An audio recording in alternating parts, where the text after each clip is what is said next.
नमस्कार, IND analysis देख रहे हैं आप और मैं हूं आपके साथ खुशी व्यास। तो देखिए, निकाय चुनाव के लिए वोटिंग अब खत्म हो चुकी है। शाम 5 बजे तक अगर आंकड़ों की हम बात करें तो औसतन 68% मतदान छत्तीसगढ़ में निकाय चुनाव को लेकर हुआ है। आपको बता दें कि छिटपुट घटनाओं को छोड़कर मतदान शांतिपूर्ण रहा है। 10 नगर निगम, 49 नगर पालिका, 114 नगर पंचायतों में वोट पड़े हैं और 15 फरवरी को नतीजे अब घोषित किए जाएंगे निकाय चुनाव के। 10 नगर निगमों में आपको बता दें कि प्रत्याशियों की जो किस्मत है अब ईवीएम में कैद हो चुकी है। आज वोटिंग हुई है, नतीजे 15 फरवरी को आएंगे और इस बार निकाय चुनाव काफी खास रहने वाला है क्योंकि इस बार दावे वादे तो दोनों ही पार्टियों से किए गए हैं, लेकिन इसके साथ ही देखा गया है कि दावे वादों के साथ दोनों ही पार्टियों ने अपना घोषणा पत्र जारी किया है और आरोप पत्र दोनों पार्टी लेकर आई है। दोनों पार्टियों ने एक दूसरे की नाकामियों को भी आरोप पत्र के माध्यम से गिनवाया है। बीजेपी दावा कर रही है अपने 13 महीने के कार्यकाल का, अपनी उपलब्धियां 13 महीने की गिना रही है। कांग्रेस कहीं ना कहीं कॉन्फिडेंस में इसलिए भी है क्योंकि पिछली बार 10 नगर निगमों में कांग्रेस का कब्जा था और कांग्रेस की यह पूरी कोशिश है कि यह कब्जा बरकरार रहे। कुल मिलाकर देखा जाए काफी कांटे की टक्कर दोनों ही पार्टियों के बीच निकाय चुनाव में देखने को मिल रही है। हालांकि वोटिंग परसेंटेज की अगर हम बात करें तो 5 बजे तक मतदान हुआ है। 68% वोटिंग देखी गई है निकाय चुनाव में। हालांकि अब मतदान संपन्न हो चुका है। अब बारी मतगणना की आती है जो कि 15 फरवरी को होगी और 15 फरवरी को नतीजे सबके सामने आएंगे कि आखिर आशीर्वाद जनता ने किस पार्टी को दिया है, किसके दावे और वादों में दम देखने को मिला, किसके घोषणा पत्र पर यकीन किया है, किसकी रीति नीति पर यकीन बीजेपी जनता ने किया है। कुल मिलाकर देखा जाए तो बीजेपी और कांग्रेस दोनों ही पार्टियों ने दमखम इस चुनावी मैदान में लगाया है। अपने अपने दावे वादे रहे दोनों ही पार्टियों के। अमूमन देखा जाता है कि निकाय चुनाव को फायदा उसी पार्टी को मिलता है जो जिसकी सरकार हो। तो कुल मिलाकर इसके पहले हमने देखा था कांग्रेस के पक्ष में शहर सरकार गई थी, लेकिन इस बार देखना दिलचस्प होगा। कॉन्फिडेंस दोनों ही पार्टियों में देखने को मिल रहा है। अपने अपने दावे हैं, अपने अपने वादे हैं जिनको लेकर जनता के बीच प्रत्याशी पहुंचे हैं। हालांकि जनता किसको चुनती है ये देखने लायक होगा। फिलहाल मतदान संपन्न हो चुका है और अब बारी है मतगणना की जो कि 15 फरवरी को होगी। 15 फरवरी को नतीजे सामने आएंगे निकाय चुनाव के। अगर महापौर प्रत्याशी की हम बात करें तो रायपुर से बीजेपी ने मीनल चौबे और कांग्रेस ने दीप्ति दुबे पर अपना विश्वास जताया है, लेकिन अब जनता किस पर विश्वास जताती है ये काफी देखने लायक होगा। ये देखना दिलचस्प होगा क्योंकि मतदान खत्म हो चुका है और अब इंतजार है मतगणना का कि कौन सी पार्टी है जो बाजी मारेगी, शहर सरकार बना पाएगी। क्योंकि जनता के मन में क्या है ये स्पष्ट हो पाएगा मतगणना वाले दिन। लेकिन फिलहाल अगर देखा जाए तो चुनावी मैदान में दमखम पार्टियों ने लगाया है और अपने अपने दावे वादे हैं। घोषणा पत्र लेकर आई है दोनों ही पार्टियां। इसके अलावा आरोप पत्र की झड़ी इस बार देखने को मिली। पहले कांग्रेस आरोप पत्र लेकर आई बीजेपी के खिलाफ और मोदी की जिन गारंटियों को पूरा नहीं कर पाई बीजेपी उसको लेकर घेरा। और इसके बाद आपको बता दें कि बीजेपी भी आरोप पत्र लेकर आई है। कांग्रेस के खिलाफ नाकामियां गिनाई है कांग्रेस की।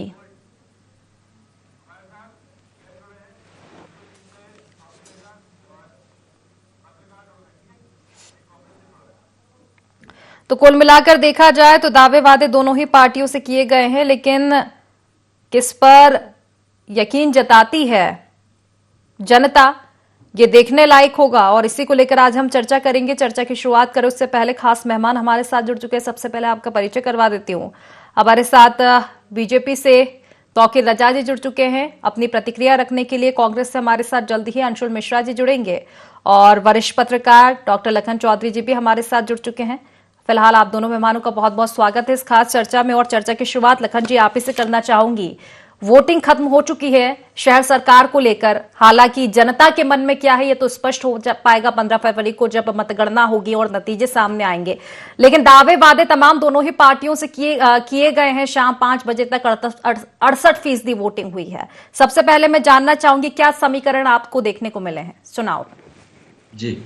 देखिए, वोटिंग परसेंट और भी बढ़ सकता है, 2-3% तो कम से कम बढ़ेगा ही। बाद में जो है अपडेट होगा तो 70% से ऊपर की जो वोटिंग है एक अच्छी वोटिंग मानी जा सकती है। और पिछले 3-4 दिनों से भी जिस तरह से मतदाताओं का रुझान जिस तरह से दिख रहा था, उत्साह का वातावरण एक तरह से बना हुआ था राजधानी सहित तमाम जो है नगरीय निकायों में, तो उससे लग रहा था कि अच्छा खासा जो है लोगों में उत्साह है और जो है मतदान को लेकर भी जनता में जो है स्वस्फूर्त जिसको कहा जाए, स्वस्फूर्त उत्साह भी देखने को मिल रहा था। हालांकि राजनीतिक पार्टियां अपनी तरफ से पूरी प्रयास में लगी थी और जो है, लेकिन देखिए उसकी वजह एक ये है कि इस बार कई सालों बाद, लगभग जो है 3 टर्म के बाद 15 साल बाद जो है प्रत्यक्ष प्रणाली से चुनाव हो रहा है, तो उसको लेकर भी एक तरह से राजनीतिक दलों में भी है और खास करके भाजपा में इसको, क्योंकि भाजपा ने इसको पलटा है,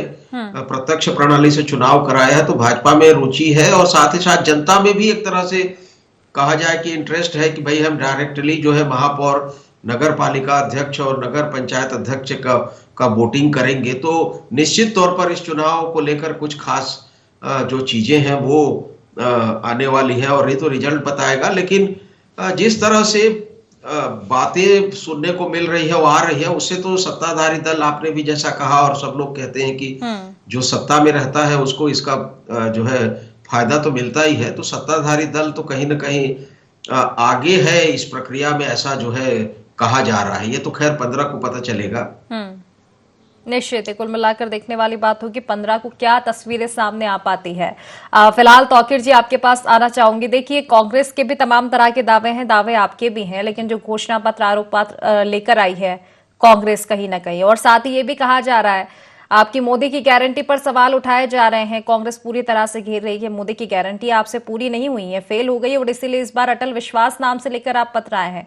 जनता के बीच क्या कांग्रेस पैठ बना पाएगी? चुनौती है आपके लिए।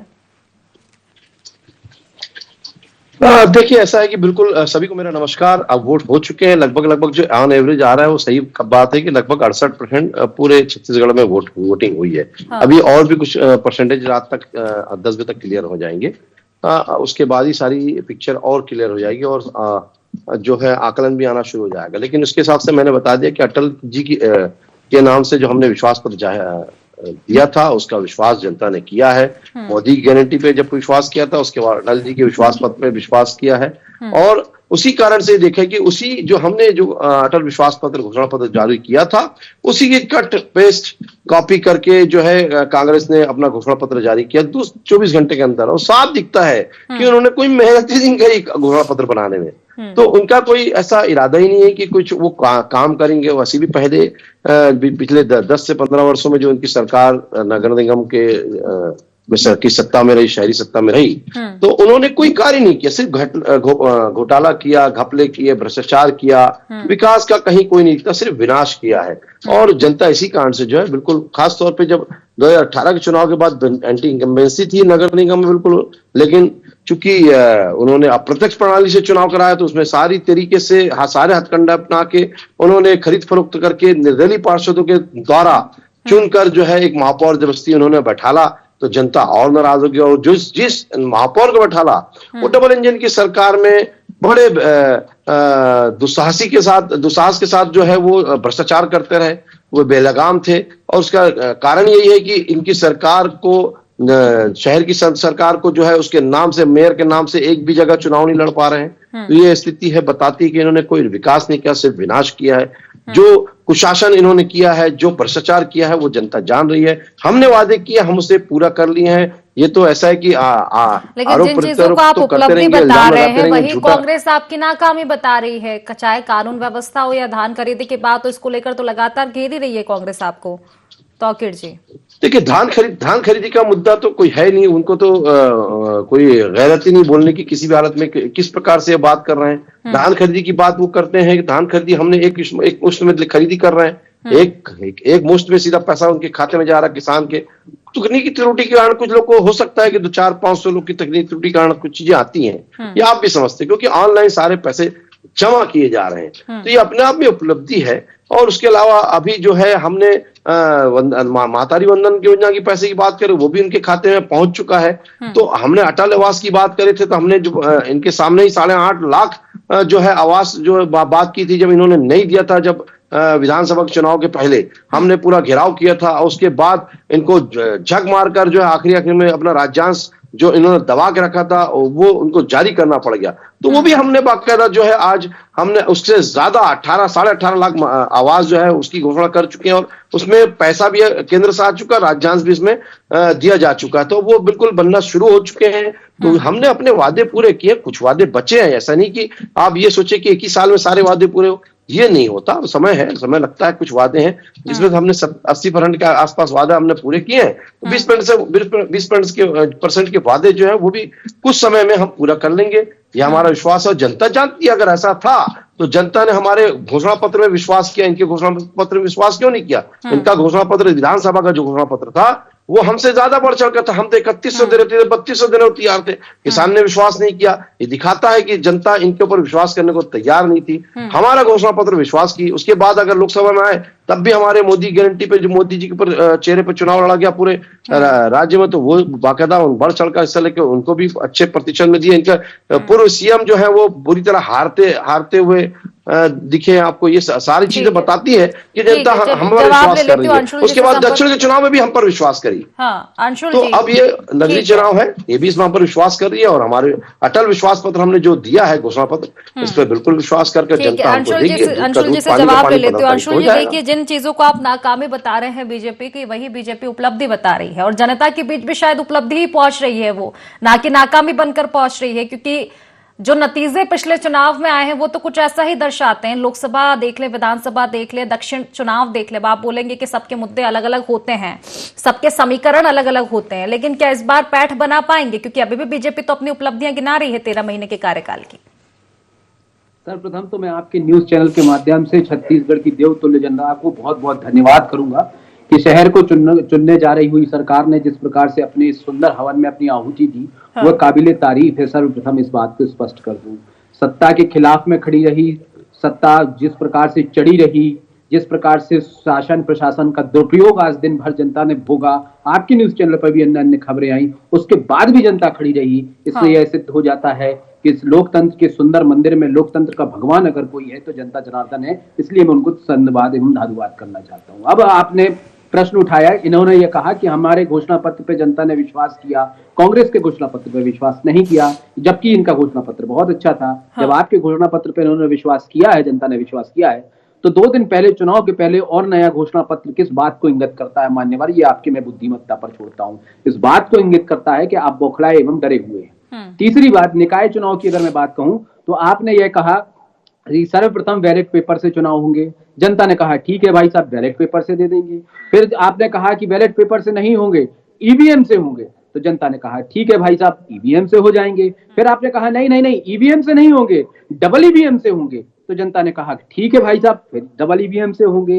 ये बार बार जो पाला आपने बदला है, जनता इस बात से समझ गई है कि आप कितने भय और भ्रम में हैं। इस बात से जनता यह भी समझ गई है कि जो आप 80% वादे पूर्ण करने की बात कर रहे हैं, वो 80% वादे नहीं हुए, टोटल 1.5 वादे पूरे हुए। आपने कहा कि हम मतारी वंदन योजना के तहत 70 लाख महिलाओं के लिए पैसा दे रहे हैं। सुंदर बात है, छत्तीसगढ़ के लिए होना चाहिए, हर वर्ग के लिए होना चाहिए, लेकिन आप कहीं ना कहीं इस बात को इंगित कर रहे हैं कि छत्तीसगढ़ में केवल 17 लाख महिलाएं हैं। बहुत अच्छी बात है। सनी लियोन कौन से प्रदेश की राज्य में रहने वाली महिला है? बहुत अच्छी बात है, ये भी मैं आपकी बुद्धिमत्ता पर छोड़ता हूँ। चौथी बात, माननीय उप मुख्यमंत्री जी गृह क्षेत्र में कवर्धा में जाते हैं और यह कहते हैं कि 70 लाख महिलाओं को हम पैसा दे रहे हैं, आपके अकाउंट में पैसा आ रहा है कि नहीं आ रहा है? तो महिलाएं वहां पर खड़े होकर एक सुर में कहती हैं हमारे अकाउंट में नहीं आ रहा है।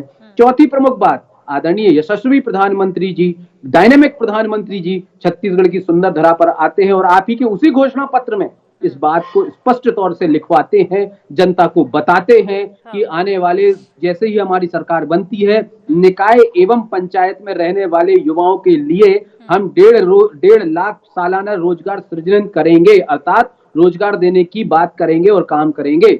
जनता आपसे वह आंकड़ा पूछ रही है कि ठीक है आप 1.5 लाख नहीं दे पाए तौकीर जी, कोई बात नहीं, आप मुझे इतना बता दीजिए कि एक साल में हर वर्ष जो 1.5 लाख की बात हुई थी उसमें आपने कितना दे दिया। तो ये जनता जनार्दन के मुद्दे हैं। खाली एसी कमरों में बैठ के कि हमने ये कर दिया, वो कर दिया, ऐसा कर दिया, वैसा कर दिया, इस प्रकार से काम नहीं होता। अब इन्होंने कहा आरोप कि आप लगा रहे हैं, लेकिन आरोप बीजेपी भी लगा रही है, आरोप पत्र वो भी लेकर आए और आप 13 महीने की अगर उनकी नाकामियां गिनवा रहे हो तो वो शहर सरकार में 5 साल की आपकी नाकामियां गिना रहे हैं। ठीक है, दावे किए गए हैं, लेकिन ये भी तो फिर दावा है ना बीजेपी का कि अभी तो 13 ही महीने हुए हैं, थोड़ा सब्र कीजिए। जी जी बिल्कुल बिल्कुल, यही बात तो मैं सुनना चाह रहा था। इन्होंने कहा कि अभी तो 13 महीने हैं, थोड़ा सा रुक जाइए। तो इस बात को 13 महीने हैं तो बीजेपी ये ना कहे ना कि हमने 80% वादे पूर्ण कर दिए। 13 महीने में एक साल पूर्ण होता है, जैसा कि मैं समझता हूं, जिस सनातन भारत में रहता हूं, अगर 13 महीना हो जाता है इसका मतलब ये हो जाता है कि एक वर्ष पूर्ण हो गया है। 12 + 1 = 13 होता है। तो 12 महीनों में उन्होंने कहा था आदरणीय प्रधानमंत्री जी ने कि हर वर्ष मैं स्वयं आपको इस बात की गारंटी देता हूं, ये मोदी की गारंटी है कि हर वर्ष में मैं निकाय स्तर पर और पंचायत स्तर पर और वार्ड स्तर पर, अर्थात जो निकाय चुनाव हो रहे हैं वहां पर 1.5 लाख रोजगार सृजन करूंगा। इसका मतलब ये है ना कि 13 महीने के पहले सृजन हो जाने चाहिए। कुछ लोगों को तो नौकरियां या रोजगार मिल जाना चाहिए। मैं सीधा जनता की ओर से जनता का प्रश्न कर रहा हूं ना। अब इन्होंने धान खरीदी की बहुत सुंदर बात कही। इन्होंने कहा कि धान खरीदी तो हम एक मुश्त में दे रहे हैं। देवी जी, मतलब इनने कांग्रेस को गलत साबित कर दिया, उनने किसानों को गलत साबित कर दिया, और तो और इन दोनों को गलत साबित करने के साथ साथ IND-24 को भी गलत साबित कर दिया। क्योंकि मैं जीता जागता उदाहरण हूं कि मैं IND-24 पर आप ही के साथ बैठा था, जिसमें यह कहा गया था कि एक मुश्त पैसा नहीं मिल रहा है। और विडंबना है इस देश की, विडंबना है इस छत्तीसगढ़ धान के कटोरा की, कि अभी तक सरकार ने डाटा जारी नहीं किया है कि कितना धान वह खरीद चुकी है और कितना धान वह FCI में भेज चुकी है। जवाब ले लेती हूं मैं आपके प्रश्नों का जवाब, तौकीर जी। जी देखिए, झूठ कितनी सफाई से बोलते हैं ये कोई इनसे सीखे, और ये समझ में आता है कि किस प्रकार से ये कार्य करना चाहते हैं। अभी ऐसा है कि देखिए, हमने जो वादे किए थे, अगर आप मोदी जी की गारंटी की बात करते हैं, 1.5 लाख रोजगार, 1.5 लाख रोजगार तो आपको मैं ऐसी कैलकुलेशन करके बता देता हूं, 18 लाख आवास दे रहे हैं, जिसमें 10 एक मकान पे पीछे 10 मजदूर कार्य कर रहे हैं। तो आप उसी के हिसाब से लगा दीजिए कितने 18 लाख आप अब जो है उससे ज्यादा जो है आपको जो रोजगार मिल चुका। अगर वैसी बात करें तो फैक्ट्रियों में अलग रोजगार मिल रहा है, नए जो है कार्य सृजन हो रहे हैं, नए जो उद्योग आ रहे हैं उसमें अलग जो है रोजगार मिले जा रहे हैं। तो ये तो अपनी बात। हमने वादे किए, हम तो चलो अभी हम 13 महीने हुए हैं, हमने 80% वादे पूरे किए हैं। आप तो भाई साहब 60 महीने में अपने वादे पूरे नहीं कर पाए। शराबबंदी का वादा तो सबसे बड़ा वादा था जो आपने कभी पूरा नहीं किया। तो किस मुंह से आप बात करते? 36 वादे किए थे, 36 में ऐसे एक भी वादा आपने पूरा नहीं किया। हमने तो भाई साहब 13 महीने में 80% वादे पूरे कर लिए, और बाकी वादे भी हम पूरे करने जा रहे हैं। इसी कारण से तो 60 महीने में आपने जब वादा पूरा नहीं किया तो जनता ने क्यों आपके ऊपर विश्वास नहीं किया? आपके घोषणा पत्र में आपने हमसे ज्यादा उनको देने की कोशिश करी तो जनता ने आपको बड़ा विश्वास किया, क्योंकि आपने जनता के साथ धोखा किया, धोखेधाड़ी करी और विकास की जगह विनाश किया है। आपने कहीं विकास नहीं किया। 5 साल कहीं भी किसी भी रोड का विकास नहीं किया। 5 साल में आप देखिए नालियां भरी रही, ठसाठस भरी रही। 5 साल में अगर नगर की बात करें, नगर निगम की, तो मेयर जो है भ्रष्टाचार करते रहे। चाहे वो रायपुर के सौंदर्यीकरण की बात करें तो सौंदर्यीकरण घोटाला होता रहा, चाहे जलकुंभी सफाई की बात करें, जलकुंभी में सफाई के नाम से ट्रकों का जो है घोटाला होता रहा, सौंदर्यीकरण की डायवर्शन की बात करें वहां घोटाला होता रहा। फाउंटेन जो सबसे बड़ा घोटाला आज भी है वो बिल्कुल रखा हुआ है वैसी की वैसी। करोड़ों का फाउंटेन लगाया गया बूढ़ा तालाब में, वो आज भी चालू नहीं है। जयस्तंभ चौक में 4-4, 5-5 टीवी लगाए गए, जयस्तंभ चौक का जीर्णोद्धार किया गया, लेकिन वो आज भी चालू नहीं है। ये बताता है हमारे समय की अगर बात करें, हमारे मेयर महापौर जो है सुनील सोनी जी थे, उनके समय में इंडोर स्टेडियम बना, आउटडोर स्टेडियम बना, व्हाइट हाउस बना, जो जिसको मुख्यालय नगर निगम को मुख्यालय कहते हैं, उसके सामने का गार्डन बना, और नए एक्सप्रेस वे बने जो ठीक है, जवाब दूंगी मैं इसका अंशुल जी से। जो ठीक ट्रैफिक है, समस्या को निराकरण करने के लिए आगे आए थे, ये सब उपलब्धि ठीक है, जवाब लूंगी अंशुल जी से। उसके पहले एक प्रतिक्रिया लखन जी से। लखन जी, देखिए समीकरण तो तमाम तरह के बनते हुए नजर आ रहे हैं क्योंकि दावे वादे दोनों के हैं। और खास बात मैं फिर से जिक्र करूंगी कि घोषणा पत्र के साथ आरोप पत्र भी दोनों ही पार्टियों ने जारी किया है, जिसमें अब एक दूसरे के नाम कामियां गिनाई है जो जनता के बीच पहुंची। हालांकि देखने वाली ये बात होगी कि जनता किसके दावे वादों को लेकर जागरूक या मुहर लगाती है। लेकिन एक चीज और देखी जा रही है कि इस बार जो नाराजगी देखी गई है कांग्रेस में, कलह की बात नई बात नहीं होगी शायद, मुझे लगता है कि अक्सर बातें होती रहती है, लेकिन कैडर बेस्ड पार्टी बीजेपी, अनुशासन वाली पार्टी बीजेपी, उसके भी अनुशासन इस बार नजर आए हैं खूब। निकाय चुनाव के जो जैसे टिकट का बंटवारा हुआ उसके बाद में बागी हुए हैं कई लोग, निर्दलीय चुनाव लड़ रहे हैं। क्या इसका भी समीकरण और इसके भी तमाम जो नतीजे हैं खामियाजा, या फिर कह दे कि पार्टी को झेलना पड़ेगा?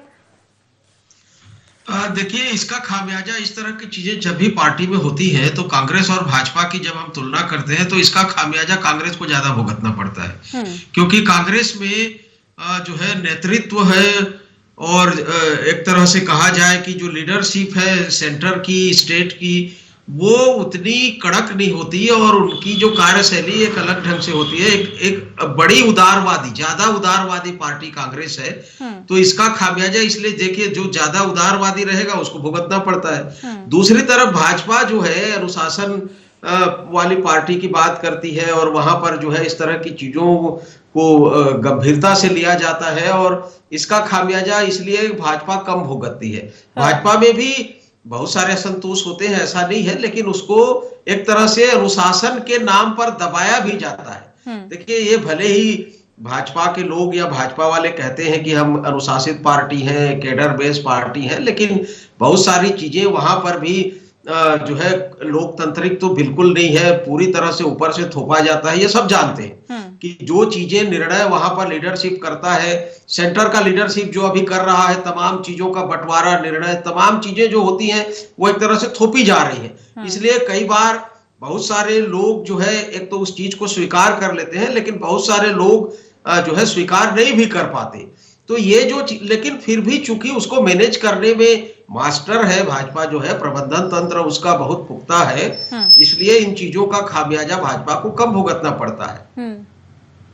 निश्चित ही कम भुगतना पड़ेगा, लेकिन असर तो कहीं ना कहीं थोड़ा बहुत मुझे लगता है कि इसका देखने को मिलेगा।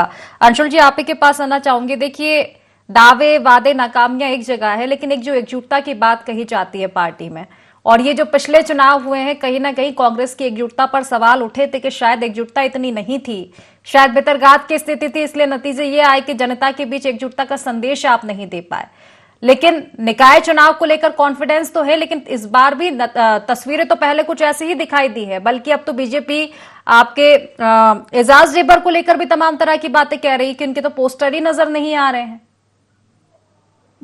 देवी जी, मैं बिंदुवार तरीके से जवाब दूंगा, एकजुटता पर भी मैं जवाब दूंगा। जिस किसी राज्य के प्रभारी को अगर अपना जान बचाने के लिए, जीवन बचाने के लिए टेबल के नीचे और कमरे को अपने आप बंद करना पड़े, और उसके खिलाफ में खड़ा हुआ व्यक्ति अगर एकजुटता की बात कहे तो बड़ा हास्यास्पद लगता है। खैर, मैं इस पर आऊंगा। बीजेपी के प्रवक्ता ने अभी बहुत सारी बातें कही। उन्होंने कहा कि 1.5 लाख तो मैं आपको उंगलियों में गिना सकता हूँ। 18 लाख जो जिस प्रकार से हम मकान बनवा रहे हैं उसमें प्रति व्यक्ति 10 मजदूर लगते हैं, 18 लाख तो हो गए। मान्यवर, थोड़ा सा स्पष्ट कर दें आप थोड़ा जनता के लिए कि 18 लाख आपने बनवा दिए क्या, या अंडर कंस्ट्रक्शन है क्या? एक भी नई ईंट नहीं रखाई गई है पिछले 13 महीनों में, इसलिए 18 लाख का जो माला जप रहे हैं उसको ना जपें। तीसरी बात इन्होंने बड़ी महत्वपूर्ण कही कि कांग्रेस जो थी बड़ी भ्रष्टाचार में लिप्त थी, फाउंटेन पड़े हुए हैं, शराब घोटाला है, ये है, वो है, कोयला घोटाला है। तो आदरणीय, एक बात बता दूं आपको, थोड़ा सा इस बात पर आप गंभीर चिंतन एवं मनन करिए। माननीय बीजेपी प्रवक्ता साहब, आपके एक मंत्री जी खड़े होते हैं और ये कहते हैं कि 16 लाख रुपया लाइए और सरकारी भूमि को आप अपने घर ले जाइए। इसके ऊपर आप एक PIL लगाइए और इस PIL में स्पष्ट तौर पर यह लिखिए कि PMLA कानून के तहत मैं इनके ऊपर PIL लगाता हूँ। मान्यवर, मैं वादे और दावे के साथ यह कहना चाहता हूँ कि उनको पुलिस बिना किसी कारण बताओ नोटिस की उठाकर लेकर जाएगी, भले वो मंत्री है ये, क्योंकि ऐसा कानून हमारे देश के ठीक है। समय की कमी है, छोटी सी प्रतिक्रिया ले लेती हूँ मैं तौकीर जी से, आपके सवालों का जवाब। तौकीर जी, छोटी सी प्रतिक्रिया, समय की कमी। देखिए, ऐसा है कि इनका कार्य है सिर्फ अपने को एक नैरेटिव सेट करने के लिए अपने हिसाब से झूठ बोलना, झूठा जो आरोप लगाना, झूठ बोल के अपने सत्ता में आने की कोशिश करना। और इसका जीता जागता उदाहरण था जब सत्ता में झूठ बोल के आए थे भूपेश बघेल जी, और ये झूठ बोलने के कारण जो है कभी ना उन्हें कोई वादा पूरा किया। आपने वो देखा होगा कि झीरम कांड के सबूत मेरे जेब में, कभी उसको पूरा नहीं किया। जो 36 वादे किए थे कभी उसको पूरे नहीं किए। और उसके अलावा जब भ्रष्टाचारी पकड़ाता था, ईडी कार्रवाई करती थी, ये उसको बचाने चले जाते थे। ये कैसी लोकतंत्र है? ये कैसा, किस प्रकार से? फिलहाल देखिए लोकतंत्र के इस पर्व में हिस्सा फिलहाल जनता ने लिया है। अब ये जनता ही तय करेगी कि किसके दावे झूठे, जनता देख पाती है, किसके ऊपर सच्चाई का भरोसा जता पाती है जनता है। चलिए फिलहाल क्योंकि समय की कमी इसलिए चर्चा को समाप्त करना पड़ेगा। आप तीनों मेहमानों का बहुत बहुत शुक्रिया इस चर्चा में जुड़ने के लिए। तो देखिए निकाय चुनाव का रण आज सजा और बढ़ चढ़कर हिस्सेदारी जनता ने की है लोकतंत्र के इस महापर्व में। अब ये देखने वाली बात होगी कि किसके घोषणा पत्र पर, किसके दावे और वादों पर जनता मुहर लगाती है। तो फिलहाल IND एनालिसिस में बस इतना ही। आप बने रहिए IND 24 के साथ। नमस्कार।